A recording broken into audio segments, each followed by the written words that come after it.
어떤 사람들은 어려운 시기에도 꽃을 피우는 반면 어떤 사람들은 결핍, 의심, 좌절의 악순환에 갇혀 정체되어 있다는 사실을 생각해 본 적이 있습니까? 그것은 운도 재능도 아닙니다. 그것은 코드입니다. 오래전 게시되었지만 대부분의 사람들에게 무시당한 고대의 코드. 이 코드는 마음을 구조화하고 생각을 훈련하며 진정한 번영을 활성화합니다. 오늘 당신은 이 코드를 발견하게 될 것입니다. 그리고 왜 당신의 인생이 시편 1편으로부터 완전히 바뀔 수 있는지를 이해하게 될 것입니다. 끝까지 함께 하세요. 계시는 지금 시작됩니다. 시편 1편은 단순히 아름다운 글귀나 오래된 기도가 아닙니다. 그것은 깊고 지속적인 번영을 바라는 사람들을 위해 신의 정밀함으로 그려진 영적, 정신적 지도입니다. 그 안의 모든 단어는 목적을 가지고 배치되었습니다. 기계적으로 암송하기 위한 것이 아니라 흡수하고 이해하며 삶을 변화시키는 구조로 적용하기 위한 것입니다. 많은 사람들이 마법 같은 공식, 공허한 약속, 노력 없이 변화를 약속하는 유혹적인 지름길을 좇는 동안 진실은 여전히 동일합니다. 모든 번영은 내면에서 시작됩니다. 마음이 혼란, 의심, 두려움, 잘못된 사고방식에 묶여 있다면 외적인 변화는 지속될 수 없습니다. 마음은 모든 것이 뿌려지는 밭입니다. 그래서 시편 1편은 종교적 원칙 이상의 것을 드러냅니다. 창조주와 조화롭게 살아가는 삶의 성장, 안정, 열매를 좌우하는 보이지 않는 영적 코드, 법칙들을 보여줍니다. 이 코드들은 숨겨져 있는 것이 아니라 드러나 있습니다. 하지만 믿음의 눈으로 보고 의식적으로 꾸준히 적용하는 사람에게만 활성화됩니다. 이 시편은 모든 것의 시작입니다. 길을 나누고 경로를 정하며 방향을 드러냅니다. 그것은 반복되는 삶의 패턴에 지친 이들이 분명한 길, 영원한 진리 위에 세워진 여정을 시작할 수 있는 출발점입니다. 진정한 번영, 즉 지속되는 번영은 조급하게 쌓을 수 없습니다. 그것은 정렬되고 보호받으며 훈련되고 지혜로 영향을 공급받는 마음에서 탄생합니다. 시편 1편은 바로 그것을 드러내기 시작합니다. 시편 1편의 첫 번째 구절은 의인이 무엇을 하는지에 대해 말하지 않고 그가 무엇을 거부하는지에 대해 말하면서 시작됩니다. 이것은 이미 강력한 계시입니다. 모든 건축 이전에는 철거가 필요하고 모든 번영 이전에는 보호가 필요합니다. 의인의 여정은 행동으로 시작되지 않고 구별로 시작됩니다. 의로운 사람은 아니오 라고 말하는 것에서 시작합니다. 그는 악인의 꾀를 따르지 않고 죄인의 길에 서지 않으며 오만한 자들의 자리에 앉지 않습니다. 다시 말해 그는 자신의 마음에 어떤 영향도 받지 않도록 명확히 결정합니다. 어떤 생각도 내면에 자리 잡지 못하게 하며 어떤 길도 자신의 발걸음을 받을 자격이 없다고 판단합니다. 이것은 교만이 아닙니다. 분별력입니다. 영적인 자각입니다. 왜냐하면 받아들여진 모든 생각은 인생의 방향이 되기 때문입니다. 악인의 조언은 세상 눈에는 똑똑해 보일 수 있지만 그것은 불신과 두려움, 결핍과 회의로 오염되어 있습니다.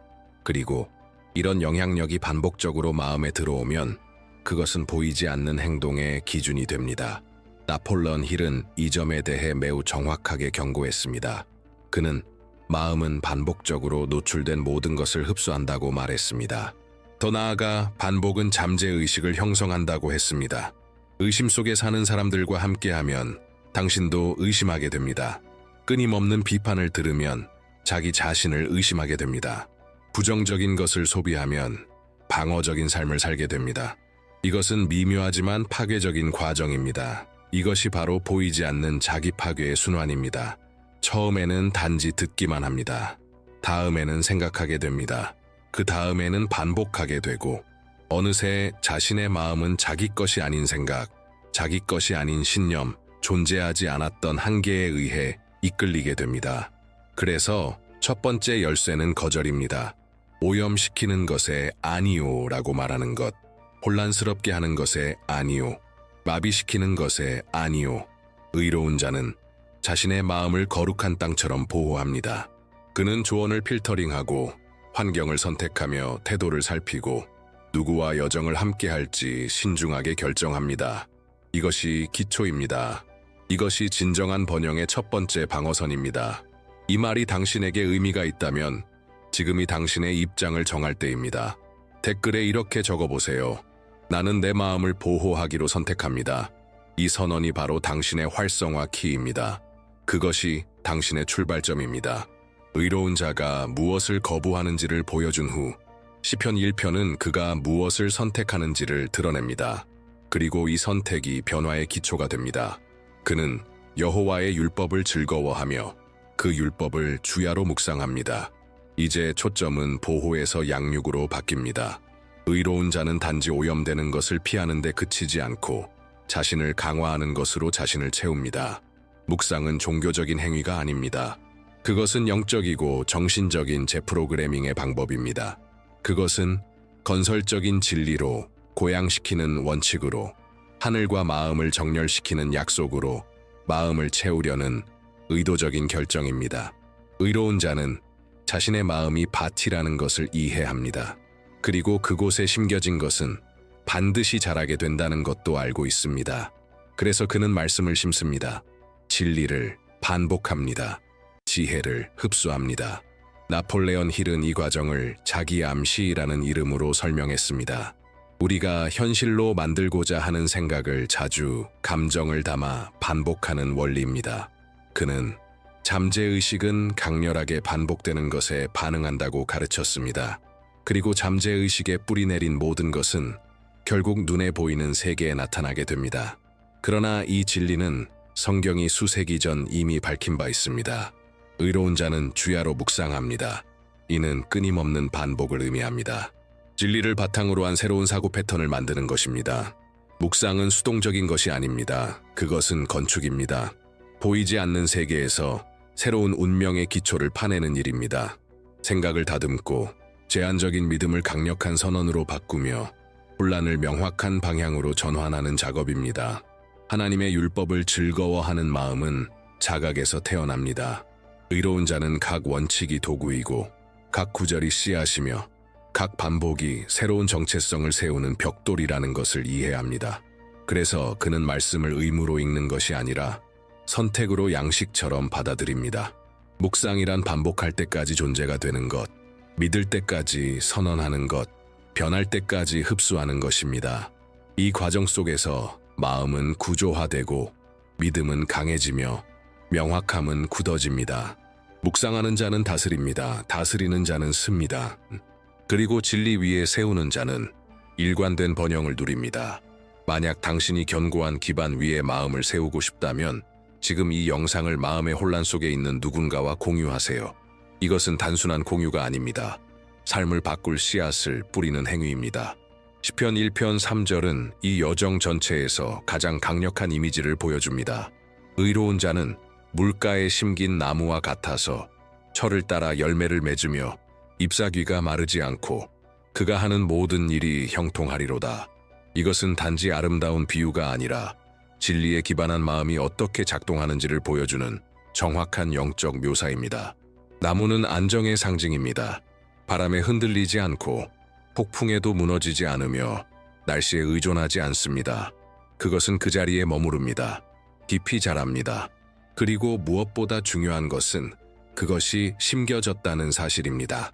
이것은 굳건한 결정, 뿌리 내리려는 선택, 비옥한 땅에서 의식적으로 머무르려는 자세를 의미합니다. 물가에 심긴 나무는 끊임없는 영적 양육의 근원을 상징합니다. 이 나무는 비에 의존하지 않습니다. 즉, 외부의 환경에 좌우되지 않습니다. 그것은 직접 근원으로부터 공급받습니다. 의로운 자도 이와 같습니다. 그의 힘은 내면에서 나옵니다. 그는 계속 나아가기 위해 박수갈채나 인정, 외적인 동기부여가 필요하지 않습니다. 그는 자신이 지닌 진리로부터 영향을 받습니다. 그의 뿌리는 영원한 것에 연결되어 있습니다. 그리고 본문은 이 나무가 철을 따라 열매를 맺는다고 말합니다. 이것이 바로 지혜입니다. 의로운 자는 불안에 휘둘리지 않습니다. 그는 인생의 주기를 이해합니다. 그는 심는 시기, 물 주는 시기, 익는 시기, 그리고 거두는 시기가 있다는 것을 압니다. 그는 과정을 억지로 밀어붙이지 않고 시간을 존중합니다. 그는 열매가 즉각적으로 맺히지는 않지만 제대로 심겨졌다면 반드시 맺힌다는 사실을 알고 있습니다. 적절한 시기에 열매를 맺는다는 것은 준비된 때에 수확하는 것을 의미합니다. 그것은 구조가 결실을 감당할 수 있을 때 결과가 나타나는 것입니다. 번영하는 마음은 이것을 이해합니다. 그것은 비교하지 않고 절망하지 않으며 단계를 건너뛰지 않습니다. 그것은 인내로서 쌓아갑니다. 깊은 것일수록 시간이 걸리지만 오래 지속되는 열매를 낳는다는 것을 알기 때문입니다. 이 나무의 이미지는 단순히 시적인 것이 아닙니다. 그것은 부름입니다. 바람 따라 살아가는 삶을 멈추고 방향 있는 성장을 시작하라는 초대입니다. 의로운 자는 성장하고 있다는 것을 보여주지 않아도 됩니다. 그는 은밀한 곳에서 뿌리를 내립니다. 아무도 보지 않는 곳에서 강해집니다. 그리고 시간이 되면 그 열매는 힘과 아름다움, 풍성함으로 나타납니다. 이것이 세 번째 열쇠입니다. 안정성. 그것은 마음을 보호하고 진리를 묵상하며 확신 속에 뿌리를 내리는 사람에게 자연스럽게 따라오는 결과입니다. 바른 뿌리를 가진 사람은 바른 열매를 맺습니다. 그리고 근원으로부터 양육받는 자는 가뭄에도 시들지 않습니다. 시편 1편 4절은 충격적인 대조를 보여줍니다. 앞에서 물가에 심긴 나무처럼 견고하고 변함없으며 열매 맺는 의인을 묘사한 후 이제는 악인을 이렇게 설명합니다. 악인은 그렇지 아니하며 오직 바람에 나는 겨와 같도다. 여기서 언어가 달라집니다. 힘은 연약함으로, 안정은 흩어짐으로, 깊이는 가벼운 피상성으로 바뀝니다. 즉 왕견은 밀의 마른 찌꺼기입니다. 무게도 없고 뿌리도 없으며 지속적인 가치도 없습니다. 어떤 바람에도 날아가며 모든 기류에 휘둘립니다. 이 이미지는 우연이 아닙니다. 그것은 영적으로 방향 없는 마음을 상징합니다. 반응적으로, 감정적으로, 분산된 방식으로 사는 사람을 뜻합니다. 그녀의 삶은 모든 것이 상황에 따라 좌우됩니다. 날씨가 좋으면 웃고, 무언가 잘못되면 무너지고, 누군가 의견을 말하면 방향을 바꿉니다. 일관성도, 기초도, 확고한 목적도 없습니다. 나폴레온 힐은 이러한 마음 상태를 정확히 설명하며 드리프팅이라는 표현을 사용했습니다. 목적 없이 떠다니는 삶, 즉 자신의 길을 선택하지 않고 그저 삶에 반응하는 상태입니다. 힐은 대부분의 사람들이 능력이 부족해서가 아니라 지속적인 집중력이 부족해서 실패한다고 했습니다. 그들은 열정적으로 시작하지만 첫 번째 어려움에서 포기합니다. 그들은 의견, 뉴스, 비교, 두려움, 산만함에 의해 이끌립니다. 그 결과는 이것입니다. 성장하지 못하고 그저 바람 속을 맴돌 뿐입니다. 악인의 가벼움은 미덕이 아닙니다. 그것은 약함입니다. 그것은 뿌리내림도, 확신도, 내면의 일관성도 없다는 신호입니다. 의인은 보이지 않는 곳에서 자라지만 악인은 표면에서 맴돕니다. 의인은 머무르지만 악인은 사라집니다. 그는 겉으로는 활동적으로 보일 수 있지만 그 행동은 무작위입니다. 그는 항상 움직이고 있지만 방향이 없습니다. 그는 항상 바쁘지만 건설하고 있지는 않습니다. 견은 가능성의 낭비를 상징합니다. 창조하기 위해 지어진 마음이 산만함에 사로잡혀 버린 상태. 꽃 피울 수 있었던 삶이 그저 빙빙 도는 것으로 만족하는 상태. 그것은 조언을 걸러내지 않고 마음을 보호하지 않으며 진리를 묵상하지 않고 올바른 근원에 뿌리내리지 않은 자의 조건입니다. 견은 스스로 선택하지 않습니다. 그것은 이끌려 다닙니다. 의식 없이 사는 사람도 마찬가지입니다. 그는 선택하지 않고 상황에 의해 선택당합니다. 이 시편의 구절은 경고입니다. 성찰의 초대입니다. 당신은 나무처럼 살고 있습니까? 아니면 겨처럼 살고 있습니까? 당신의 생각은 깊이가 있습니까? 아니면 아무 바람에 휘청이고 있습니까? 당신의 행동은 방향이 있습니까? 아니면 단지 반응일 뿐입니까? 진실은 이것입니다. 번영은 겨에게 도달하지 않습니다. 그것은 뿌리가 있고 머무름이 있으며 구조가 있는 곳에 꽃 피웁니다. 만약 이 메시지가 당신을 새로운 현실로 일깨우고 있다면 이제 행동할 시간입니다. 지금 구독 버튼을 눌러보세요. 하지만 의식적으로 하세요. 이것은 단순한 행동이 아니라 당신의 성장에 대한 약속입니다. 그것은 비옥한 땅에 뿌려지는 씨앗입니다. 왜냐하면 오늘부터 당신은 휘둘리지 않기를 선택하기 때문입니다. 당신은 성장하기를 선택합니다. 당신은 굳건히 서기를 선택합니다. 시편 1편 5절은 분기점입니다. 그것은 침묵 속에서 세워진 것의 최종 결과를 드러냅니다. 이렇게 말합니다. 그러므로 악인은 심판을 견디지 못하며 죄인은 의인들의 모임에 들지 못하리로다. 이 선언은 미래의 신적 심판이라는 개념을 넘어서 지금 이곳에서 드러나는 영적 원리를 말합니다. 시험은 반드시 옵니다. 그리고 그 시험이 왔을 때 모두가 남아있지는 않을 것입니다. 심판은 진실이 드러나는 순간입니다. 그동안 세워진 모든 것이 시험받는 시간입니다. 그리고 내면의 구조가 없는 것은 무너질 수밖에 없습니다. 이것은 벌이 아니라 결과입니다. 삶은 어느 순간 기초를 요구합니다. 압박이 닥칠 때 가면은 벗겨지고 겉모습은 깨지며 단단히 심겨진 것만이 살아남습니다. 견은 아무리 활동적이고 생산적이며 영향력 있어 보이려 해도 결국은 버텨내지 못합니다. 왜냐하면 그것은 실체가 아닌 환상으로 지어진 것이기 때문입니다. 그리고 환상은 결국 무너집니다. 나폴레옹 힐은 이것을 분명히 가르쳤습니다. 구조 없는 성공은 모래 위에 지은 집과 같다. 잠시 동안은 인상적일 수 있지만 첫 번째 진짜 시험을 견디지 못합니다. 많은 이들이 외형을 견고함으로 착각합니다. 하지만 이 둘은 전혀 다른 것입니다. 외형은 세상이 보는 것입니다. 구조는 보이지 않는 곳에서 지탱하는 것입니다. 시편이 드러내는 바가 바로 이것입니다. 악인은 견디지 못한다. 노력이나 행동이 부족해서가 아니라 뿌리가 없기 때문입니다. 명확함이 없고 진정한 원칙과의 정렬이 없습니다.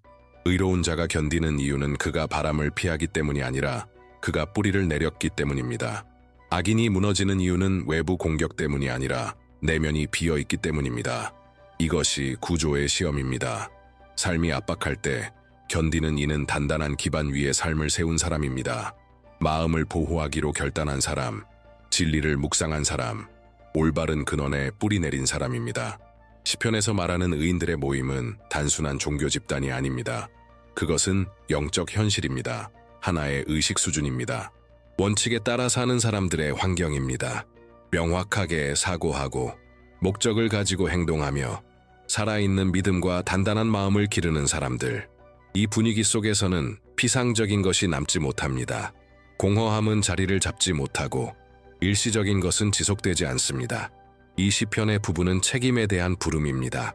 당신이 오늘 세우고 있는 구조는 반드시 시험을 받을 것입니다. 위기는 옵니다. 어려운 결정의 순간도 옵니다. 외부의 압박이 문을 두드립니다. 그날에는 당신을 지탱할 것이 카리스마가 아닙니다. 감정도 아닙니다. 그것은 기반입니다. 그것은 뿌리입니다. 그것은 당신이 매일 마음속에 심어온 진리입니다. 그러므로 기반을 세울 시간은 지금입니다. 시험이 오기 전에, 바람이 불기 전에, 압박이 진짜 준비된 자를 드러내기 전에, 폭풍 속에서는 기초를 세울 수 없습니다. 의식의 시간에, 말씀의 시간에, 선택의 시간에 기초를 세워야 합니다. 의로운 자는 깊이 있게 살기 때문에 머뭅니다. 악인은 피상적으로 살기 때문에 견디지 못합니다. 그리고 시편은 분명히 말합니다. 이 대조는 결국 눈에 보이게 될 것입니다. 심판의 때는 위협이 아닙니다.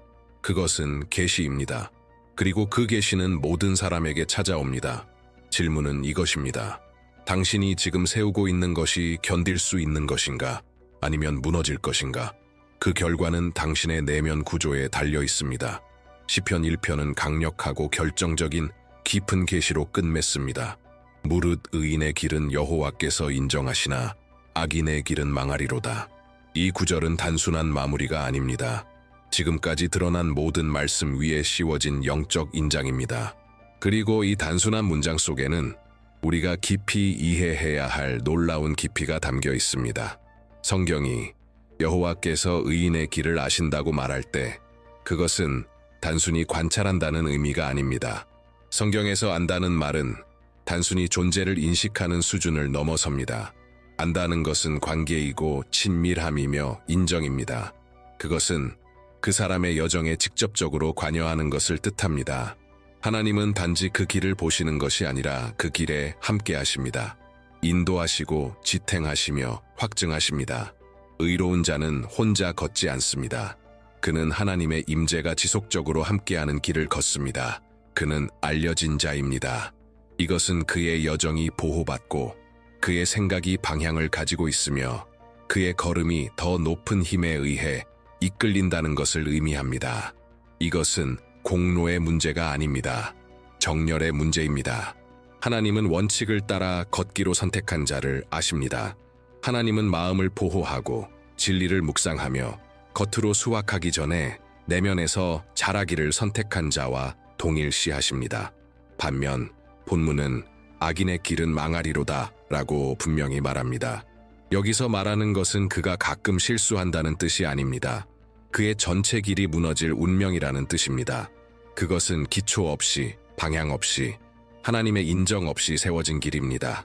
겉으로 보기엔 가능성 있어 보일 수 있지만 안으로는 이미 붕괴 상태입니다. 그것은 잠시 지속될 수는 있지만 끝까지 가지는 못합니다. 그 마지막은 분명합니다. 파멸. 나폴레온 힐은 비록 종교적인 언어를 사용하지는 않았지만 바로 이 원리에 대해 정확히 말했습니다. 그는 이 과정을 무한지능과의 정렬이라 불렀습니다. 힐에게 있어 진정한 성공과 지속적인 성취는 인간이 자신보다 더 위대한 어떤 것과 연결될 때에만 가능하다고 보았습니다. 즉, 자신의 생각, 결정, 행동을 더 높은 지혜와 목적, 방향의 근원과 일치시킬 때 일어나는 일입니다. 그가 말한 이 무한지능이 바로 시편 기자가 말하는 여호와입니다. 의로운 자를 인도하고 그의 길을 아시며 그의 방향을 인정하시는 바로 그 힘입니다. 그리고 이 연결이 있을 때 문들이 열리고 장애물은 계단이 되며 아이디어는 명확하게 흐르고 열매는 일관되게 맺힙니다. 하나님께 알려진다는 것은 단순히 영적인 활동을 많이 한다는 의미가 아닙니다. 그것은 구조화된 정신생활을 의미합니다. 의식적으로 걷는 삶, 의도적으로 사는 삶을 뜻합니다. 보이지 않는 곳에서도 신실하게 살며 아무도 보지 않을 때도 성장하고 하나님께서 인정하고 동행하시는 길을 세우는 것입니다.